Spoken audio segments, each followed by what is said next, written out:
Hello friends, શું હાલચાલ છે? એકદમ મજામાં હશો તો દિવાળીનું કામકાજ બધે ચાલુ થઈ ગયું છે અને આજે આપણે સ્ટોરરૂમ સાફ કરવાનો છે, હોલ પણ સાફ કરવાનો છે અને કિચન પણ આપણે સાફ કરવાનું છે। તો વિડીયોમાં બન્યા રહેજો અને વિડીયો ગમે તો લાઈક કરજો, શેર કરજો અને સબસ્ક્રાઈબ ના કર્યું હોય તો કરી લેજો। તો આ સ્ટોરરૂમ આપણે રાતે જ ખાલી કરી નાખવાનો છે તો જ સવારમાં જલ્દી આપણું કામ પતશે। તો અહીંયા રાતના તમે જોઈ શકો છો કે 9:15 આસપાસ થયું છે અને બધો જ સામાન મેં બહાર કાઢી લીધો છે અને હોલમાં મૂકી દીધો છે। અહીંયા મેં અગારોનું ઓવન પણ ગયા વર્ષે લીધું હતું યુટ્યુબની પેમેન્ટથી જ। તમે જોઈ શકો છો કે કેટલો બધો સ્ટોરરૂમમાંથી સામાન મેં બહાર કાઢ્યો છે। સ્ટોરરૂમમાં કેટલો બધો સામાન સમાય છે તમે જોઈ શકો છો ફ્રેન્ડ્સ। બધા ડબ્બા અને બધે જ માળિયા પણ ખાલી કરી લીધા, કાચની બરણીઓ પણ ખાલી કરી લીધી છે। દિવાળી આવે એટલે આપણે હરખા થઈ જઈએ છીએ, દિવાળી કરે એવા પણ નથી રહેતા, એટલું દિવાળીનું કામ આપણે કાઢવાનું હોય છે અને કેટલી ધૂળ ચડી છે એ પણ તમે જોઈ શકો છો। અહીંયા સ્ટોરરૂમ છે મેં આખો ખાલી કરી નાખ્યો છે। આખો ખાલી કરશું તો જ સ્ટોરરૂમને આપણે ધોઈ શકશું બરાબર। અને આપણે ઝાપટ ઝૂપટ કરવાથી તો ધૂળ તો અંદરની અંદર જ રહેવાની હોય, કારણ કે ઉડીને અને ત્યાંની ત્યાં પાછી ચડી જાય છે, એટલા માટે આપણે સ્ટોરરૂમને તો આખો ધોઈને જ સાફ કરવાનો છે। આમ તો હું આખું ઘર છે તે ધોઈને જ સાફ કરું છું, દિવાલો છે, પથ્થર છે, ટાઇલ્સો છે, બધું જ ધોઈ નાખવાનું છે। તો તમે જોઈ શકો ફ્રેન્ડ્સ કે મેં બારી ધોઈ છે ખાલી બહારની સાઈડથી, તો પણ તમે નીચે ધૂળ જુઓ કેટલી ધૂળ આવી છે। તો એ ઝાપટવાથી આ ધૂળ જાય નહીં, એટલા માટે આપણે ધોઈને જ સાફ કરવાનું છે। જેવું તેવું કામ મને ગમતું નથી, એટલા માટે હું એક એક દિવસે એક એક રૂમ લઉં છું અને બધું સાફ કરું છું આ રીતે જ। બધાય લિક્વિડ, કૂચો અને બ્રશ ત્રણેય વસ્તુથી આપણે આ પથ્થર છે, ટાઇલ્સો છે સામેની, તે આપણે આ રીતે ઘસીને સાફ કરીએ છીએ। દિવાળીમાં એક જ વાર આ રીતે આપણે ઘર ધોઈએ છીએ, બાકીના દિવસોમાં આપણે સાફ કરીએ છીએ, પણ આ રીતે નથી કરતા, લૂછીને મૂકી દઈએ છીએ। તો અહીંયા મેં બધા જ પથ્થર છે તે લિક્વિડથી અને સાબુથી બ્રશ ઘસીને સાફ કરી લીધા છે। હવે આપણે પાણીથી અહીંયા ધોઈ રહી છું। બધા આ કામ કરતા જ હોય છે ફ્રેન્ડ્સ, પણ મને થયું કે હું તમારા બધાની જોડે પણ હું આ વિડીયો શેર કરું। તો વિડીયો ગમે તો લાઈક કરજો અને શેર કરજો ફ્રેન્ડ્સ। અને મારી ચેનલ ઉપર જો તમે નવા હોય તો ચેનલને સબસ્ક્રાઈબ કરી લેજો, જેથી નવા વિડીયો અને નવી રેસીપી તમને જોવા મળશે। તો અહીંયા આપણે પથ્થર છે તે સાફ કરી લીધા છે ફ્રેન્ડ્સ। અહીંયા મેં સેટઅપ ગોઠવ્યું છે, તમે જોઈ શકો છો, એ પણ મેં જુગાડ કર્યો છે। નાનું ટ્રાયપોડ મેં મોટા ટ્રાયપોડ ઉપર સેટ કર્યું છે, ત્યાં બાંધીને લગાડ્યું છે,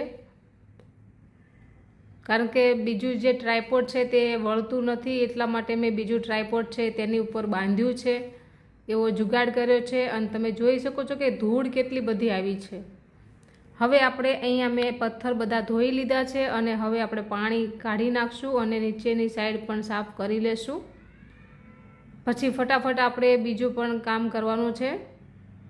તો પથ્થર છે તે આપણે બધા ધોઈ નાખ્યા છે, તમે જોઈ શકો છો કે એકદમ ક્લીન કરી નાખ્યું છે આપણું સ્ટોરરૂમ છે તે। અહીંયા બધી વધારાની જ વસ્તુ મૂકવાની હોય છે ફ્રેન્ડ્સ। હવે આપણે જે બહારથી સામાન થોડો લૂછીને અહીંયા મૂકી દેવાનો છે અને જે ડબ્બા વગેરે છે તે આપણે ઘસીને મૂકવાનું હોય છે। તો અહીંયા મેં અડધો સામાન ઉપર ગોઠવી લીધો છે, ઓવન પણ લાવી દીધું છે।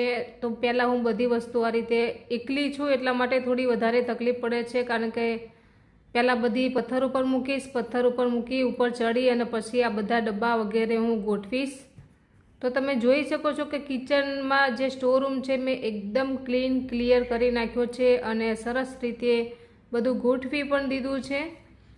આટલું કામ કરતાં લગભગ 3 થી 4 કલાક જાય છે ફ્રેન્ડ્સ। અહીંયા મેં બધી કિચનની જે વિડીયો માટેનો સામાન છે તે અહીંયા રાખ્યો છે, જે કાચની પ્લેટો છે અને ફાઈબરની છે, પ્લાસ્ટિકની પણ છે।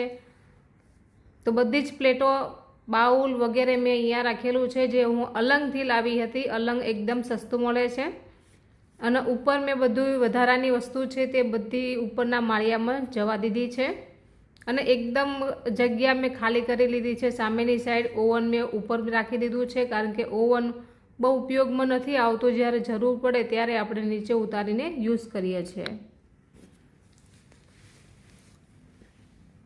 વધારે કંઈ ઓવનમાં આપણે બનાવવાનું કંઈ હોતું નથી, એટલા માટે ઓવન આપણે જ્યારે કેક બનાવ્યા હોય, બિસ્કિટ બનાવવા હોય ત્યારે જ જરૂર પડે છે, તો ઓવન હું જરૂર પડે ને ત્યારે જ નીચે ઉતારું છું।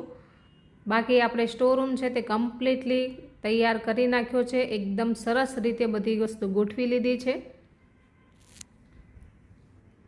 તમને વિડીયો કેવો લાગ્યો ફ્રેન્ડ્સ, જરૂરથી કમેન્ટમાં લખજો અને લાઈક કરજો, અને હાઈપનું બટન આપેલું છે ત્યાં પણ જરૂરથી દબાવી લેજો। વિડીયો ક્યાંથી જુઓ છો, તમારા સિટીનું નામ, તમારા ગામનું નામ અને તમારું નામ પણ નીચે લખજો ફ્રેન્ડ્સ, જેથી હું તમને બધાને થેન્ક યુ કહી શકું, આભાર કહી શકું। જો ફ્રેન્ડ્સ, સ્ટોર રૂમ આપણો કમ્પ્લીટલી તૈયાર છે। બહારથી તમને સીન બતાવી રહી છું।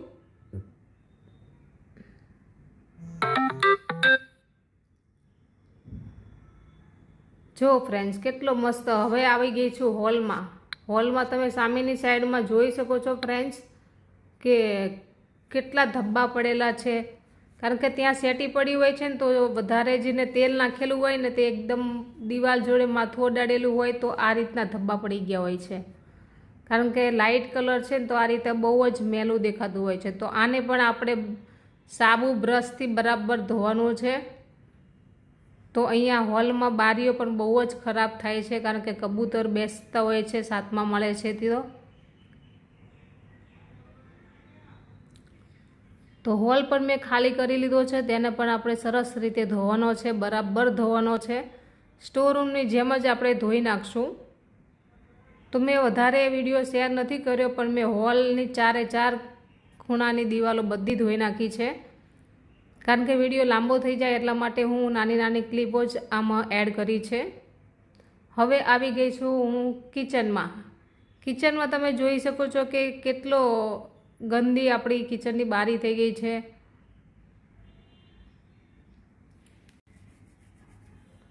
બરાબર એને પણ સાબુ અને બ્રશથી ઘસવાની છે, તો જ એ સ્ટીલની જાળી છે તો એકદમ ક્લીન થઈ જશે।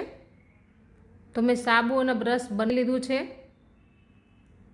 અને ઉપરની દિવાલ પણ આપણે આ રીતે ધોઈ નાખવાની છે, કારણ કે વઘાર ઉડ્યો હોય એના લીધે તેલ પણ ચોટ્યું હોય। અને હવે આવી ગઈ છું નીચે આપણે એક ચૂલા વગેરે બધી વસ્તુ આપણે બરાબર ધોઈ નાખવાની છે।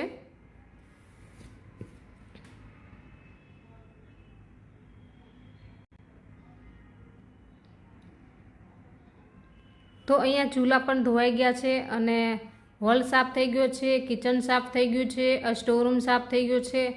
હવે મારે રહ્યા છે 2 બેડરૂમ, જે મેન છે તે હું પછી સાફ કરીશ। અત્યારે મેં આટલું અહીંયા શેર કર્યું છે તમારી સાથે। તો કિચનમાં તમે જોઈ શકો છો કે ચૂલા કેટલા એકદમ ક્લીન થઈ ગયા છે, અને કિચન પણ આપણું એકદમ મસ્ત એવું ક્લીન થઈ ગયું છે। જો ફ્રેન્ડ્સ, કેટલું મસ્ત થઈ ગયું છે। આવું સારું કામ આપણે દિવાળી ઉપર જ વધારે બધું ધોતા હોઈએ છીએ, ત્યારે જ આટલી બધી વસ્તુ આપણે ધોવા કાઢીએ છીએ। અહીંયા ગેંડી તમે જોઈ શકો છો ફ્રેન્ડ્સ, અંદરની સાઈડ ફિટ કરેલી છે, જેથી પાણીની લીકેજ ક્યારેય નથી થતું। વિડીયો ગમ્યો હોય તો લાઈક કરવાનું ભૂલતા નહીં ફ્રેન્ડ્સ। જો ફ્રેન્ડ્સ, મારા કિચનનો વ્યૂ છે આ, કેવું લાગ્યું કમેન્ટમાં લખજો, અને કેવું સાફ કર્યું છે એ પણ લખજો। આ આપણી જાળી કેટલી ગંદી હતી, એકદમ ક્લીન થઈ ગઈ છે।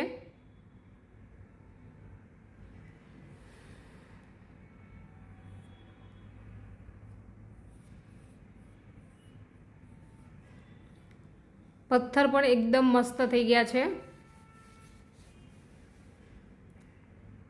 દિવાળીનું કામ પતે પછી જ આપણે બીજું કામ કરી શકીએ। દિવાળીનું કામ 4 રૂમ હોય તે લગભગ આખું અઠવાડિયું જતું રહે છે એક રૂમ સાફ કરતા, કારણ કે બધું જ મારે ધોવા જોઈએ છે છૂટા પાણીએ, એટલા માટે એક રૂમમાં 1 દિવસ લાગી જાય છે। તો 4 રૂમ છે બધા થઈને, તો અઠવાડિયું નીકળી જાય છે, 2 દિવસ વાસણ ઘસતા જતા રહે છે. આ રીતની જાળી જો તમે ગેંડીમાં યુઝ કરશો ને તો તમારે ક્યારેય ગેંડી ભરાશે નહીં. આ રીતના જાળીમાં જ સરસ રીતે રહે છે. આવજો બધાય, જય માતાજી, જય શ્રી કૃષ્ણ.